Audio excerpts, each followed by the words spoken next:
everyone. Welcome to the Bootleg, the final bootleg of the season. It's a high school football video production. I'm Tom Krager, high school sports editor here at the Tennessean. He's Michael Murphy, the official guru of Team Tennessee, and you'll find out why later. BlueCross Bowl 2018 is in the books. Yep, 4 days worth of BlueCross Bowls. Nothing like 4 days in Cookeville, Tennessee, folks. I'm telling you, it's a 3 days of rain, 1 day of sunshine, Great time. So 9 state champions were crowned. 9, that's right. He counted correctly, folks. So let's go over them real quick. Starting, we'll go in chronological order. I know the TSBA likes to mix and match and all that stuff. And keeps you guessing. But we're going to go in chronological as far as 1A through 6A, then Division II. 1A, Whitwell, 7-6 over Cornersville. Great defensive battle there. Yep. Cornersville had a chance at the end, incomplete pass to end the game, and Whitwell wins 7-6. First time, not only first state champion for Whitwell, first time ever in the championship game. Wow, so somebody was going to get their first championship in that game. Yeah. Ends up a tough string for Cornersville. They're undefeated, 14-0. Had made it to the championship game a year ago. Very strong senior heavy team there by Coach Randolph there. So we'll see how they rebuild. But that one, that's an interesting, one of the few really good defensive battles in the BlueCross Bowl. Yeah. Another good defensive battle was 2A. Peabody won it a couple years ago, 2013 or 14. Peabody 17, Trousdale County 9. Defensive battle there. The Bogus kid had a big game for Peabody. Trousdale had a couple opportunities late, couldn't punch it in. It was an interesting way to kick off the weekend for sure. Yeah, that was actually the first game, and it gave us kind of a defensive feel. Like, okay, maybe the defenses have shown up. Not so much in the later games, especially when you get into that 4A, 6As. But Cavante Baines had a great game for them. I think he played a little hurt. I think he was a little dinged up, but he played through it. So it was interesting there. Of course, if you're looking, that's 0-2 for Middle Tennessee. So what a good start. 3A was a non-Middle Tennessee team. Alcoa 21, Covington 14. Alcoa scores in the final 20-some seconds, 16 seconds, or something like that. Less than 30 seconds for sure. And here's the thing with that: that's Alcoa's 17th state title. That breaks a tie with Maryville. They're a big arch rival for most all time in the state. That was also Gary Rankin, the football coach at Alcoa, who won 4 state titles at Riverdale. That was his 500th game as a coach. He is 425 and 75 for his career, and that's actually 14 titles for Gary Rankin, folks. You only got 10 fingers.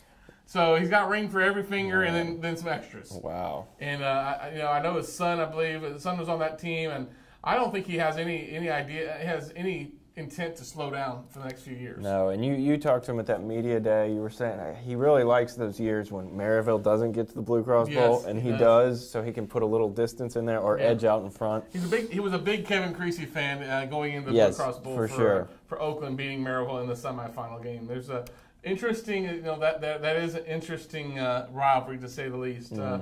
4A, Cade Ballard show and Greenville show, 56. Greenville 56, Haywood 21.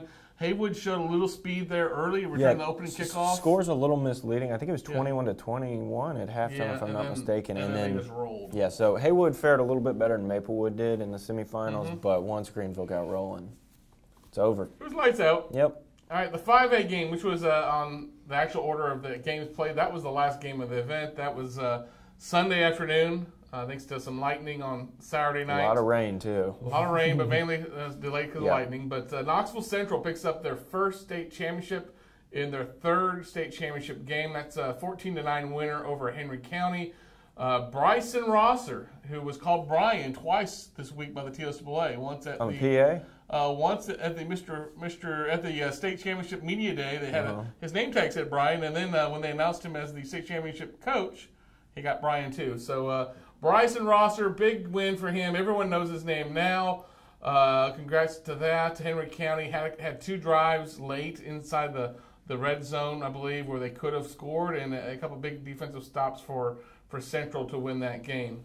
6A game, a game that was not close at all. Oakland 37, Whitehaven 0. There was a little bit of controversy, maybe one missed call. I think you pointed out. Yeah, the fumble that was recovered by Oakland, it squirted loose. It was clear on the television broadcast that Oakland never recovered possession of the ball. Whitehaven player actually picked it up, ran it in for a touchdown. They called it back. No replay in high school. What are you going to do? But that was a huge play. Obviously, Oakland won 37-0, but that would have been a huge momentum swing. I think Whitehaven had like 26 yards of offense in the first half. That was the thing. They didn't get their first down until the end of the third quarter. So even if they got that touchdown, I don't know how much it would have mattered. Well, more than anything else, that broke the curse. It did. The Krieger curse. First Middle Tennessee title since 2014, right? 15. I think it was 2015. 2015. When Independence, Ravenwood, and Nashville Christian won D1 titles. Yep. So so that's ends that drought for the public schools for the Division I schools. So that ended that drought there. Congrats to Kevin Creasy and the Patriots, and thanks for finally ending that curse on me. I thought it was just me.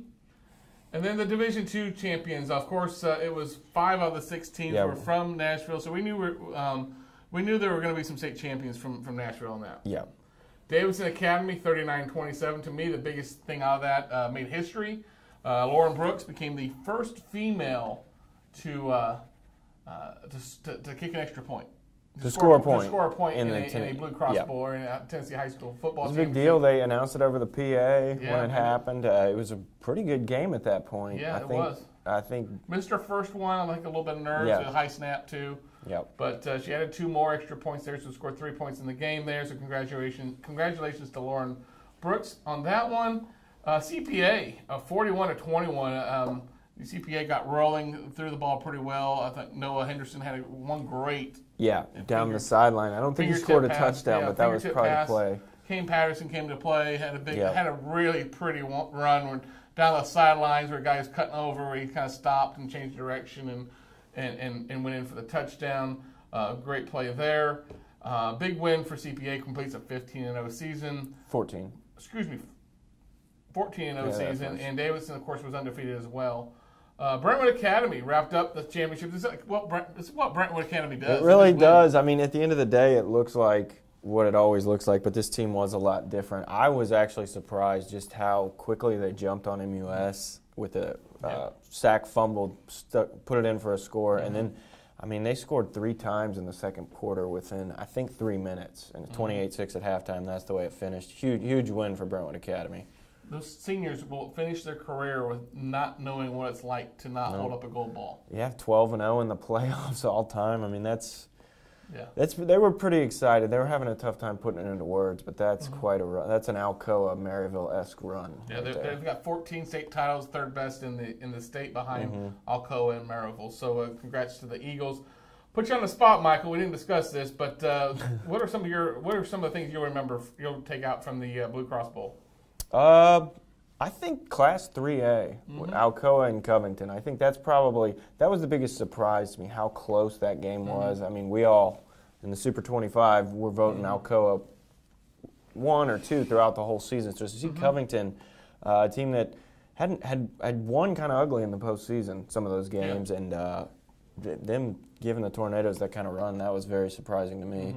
And also, like I said, Brentwood Academy, just taking care of business. There was points in this season where it looked like it was coming, the run was coming to an end, and they really turned it up at the right time. A couple things that I'll take from it: Whitwell and Knoxville Central both winning their first ever state titles. That's always. I mean, we see some repeat winners and some teams that have won it in past years, but to be able to see a school hoist the gold ball for the first time ever, that's a big thing for Whitwell and for Central. So congrats to all of them, but especially congrats to those first-time winners. Oakland. I mean, Oakland impressed me to beat Maryville 38-0. I should have mentioned that. And Whitehaven 75 to nothing over the last 2 games to beat Maryville and Whitehaven, powerhouses in not only 6A football but in high school football in Tennessee especially. That says a lot to me about where Oakland had gotten to. Over the course of the season. Of course, everyone was kind of beat up a little bit, but I think that was impressive. And we'll talk in a minute about our Super 25 poll. That kind of boded well and kind of how I voted. I mean, I just thought, I picked Whitehaven to win just because I thought they have so many FBS kids on that team. And the way they came back and shut down Ravenwood in the second half. Outscored them like 33-0 or something crazy like that. That really surprised me that they were able to keep them off the scoreboard. I know there was a call that maybe they could have had a scoop and score. I don't think it would have affected the outcome of the game. I mean, their people defense say was momentum, so good. all that stuff, but that defense, I mean, that was the thing about the last 2 weeks for Oakland. It's like they knew what Whitehaven and they knew what Maryville was going to do before they did it. I think that's a shout-out to Steven Jackson, the defensive coordinator. Kevin Creasy's got a really good defensive coordinator there. It'd be interesting to see when he decides to become a head coach, because obviously I would think with what he's done, he's shown that he can be a good leader, at least on the defensive side of things. Greenville 56-21. That's 30 straight games without a loss, and I know you might have your reservations on with who they play. But that's not fair. That's not fair to say. Cade Bauer's pretty dang good. Very good. Very good offense. Athletes all over the field. Pretty big for a 4A school. So that's not fair. All right. Go ahead. We'll talk about this in the Super 25. Yeah. But I will say this: their offense. I would put their offense against anyone. Very hard to stop. You will have to get them off rhythm. Because when they're doing what they want to do, they're moving. Now, I did a story of like 10 matchups we'd love to see across the state. I would love to see if people from Greenville and Alcoa are watching. I would love to see a Greenville-Alcoa game. That would be a heck of a game. Alcoa is based around defense. The defense has been really good against a Greenville offense that's pretty electric. So that would be good there. Going to the next topic, I cringe saying this, but Michael Murphy, folks, is your champion. They're the champion for the picks this year. It was close. Well, it was 2 games going in, and I originally had 2 games different. Thought, well, if I want to beat him, I got to pick 3 games different. Yeah. So he's the champion of the season. He beats me by 3 games. I picked 3 games differently this week. I got one of those games right, missed 2 of them, so ended up being 3 games different. So congrats. I won it last year. Congrats this year. Well, you're second place, but this is Tennessee, so I think you have something for yourself over there. You get a hat? You get a hat as well. All right, so I'll put my hat on because everyone's a winner with 9 champions. So there we go. It's on Tennessean.com right now.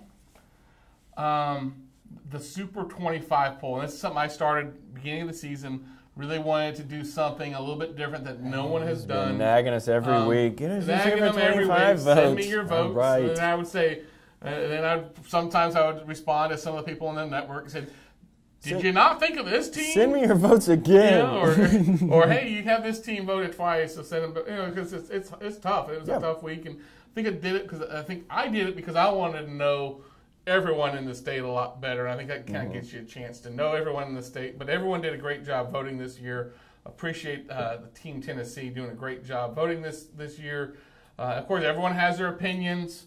Everyone, it's just, I'm not going to tell people how to vote, and I made that clear. But so we got the number. We have the final polls on Tennessean.com. Go there now. But we've got a scoop. We're going to unveil the top 5 spots. Okay. All right. Number 1 by almost unanimous. Almost.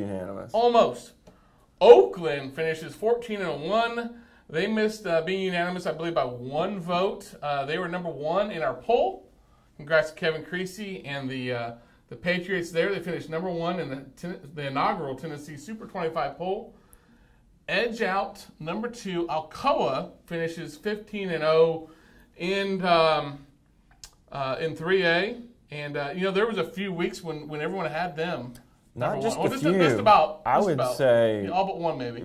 A pretty big portion of the season. After that, after they beat Maryville, we were pretty much on the Tornado bandwagon. I was, for sure. I think the thing that changed my mind was the personally, from speaking, the Upperman game was a little bit closer than I thought. Now, that's not discrediting Upperman. They're a great team. And then, of course, the Covington game was a little bit closer than I thought, especially when you combine that with the last 2 weeks of what Oakland did against Maryville and Whitehaven. Yeah, Alcoa struggled a little bit in the postseason offensively. I think they had 3 straight games where they didn't score 30, and that's a little uncharacteristic, but they got the gold ball in the end. Number 3, some questions around, but number 3 was 14-0, Christ Presbyterian Academy. Of course, they won a state title this year in Division II AA, but had a tough schedule. Really tough. Beat Ensworth, beat Hillsboro, beat Indy, beat Smyrna. They had a tough schedule there. Eagle Martin put together a great schedule there, a very challenging schedule. So they finished number 3 in the Super 25. Tied for 4. First one, Brentwood Academy. We lost 2 games in the regular season. Lost to MBA and lost to McCallie. Both of them really close. They had McCallie, I think, beat, and they gave up a couple scores late in the game there. MBA went to overtime. MBA went for 2. Yep. Two losses by a combined 5 points. There you go. But 2 losses nonetheless. Yeah, 2 losses there. They finished 4th there. Great. Of course, they won 28-6 over MUS in the Division II AAA championship. Yep. And finally, they were tied with Greenville. Greenville finished 15-0. They won 30 straight games going into next year. A high-powered offense. Cade Ballard, he graduates. It'll be interesting to see what this offense does next year with Cade graduating, and he's going to West Point there. And they've got a couple other kids that are going to be going elsewhere. I think Cameron Height, He's going to Wake Forest, I believe, and Dorian Goddard. Yep. Virginia. Yep. Sorry, had to rack my brain there, folks. So great run by them. So they finish 15-0, finish tied with Brentwood Academy for number 4 in our Super 25 poll. If you want to see the rest, you got to go on Tennessean.com. It's called a tease. So congrats to all those teams. Congrats to Oakland, number 1 team in the inaugural Super 25 poll. Michael, time to wrap up the season. Yeah, it's been a great year. It's been a great season on the Bootleg. I hope you enjoyed the show. We enjoyed it coming to you each week. I think I missed one week because of a fall break vacation, but he did a great job all year, so I appreciate all that. And hopefully we'll see you next year.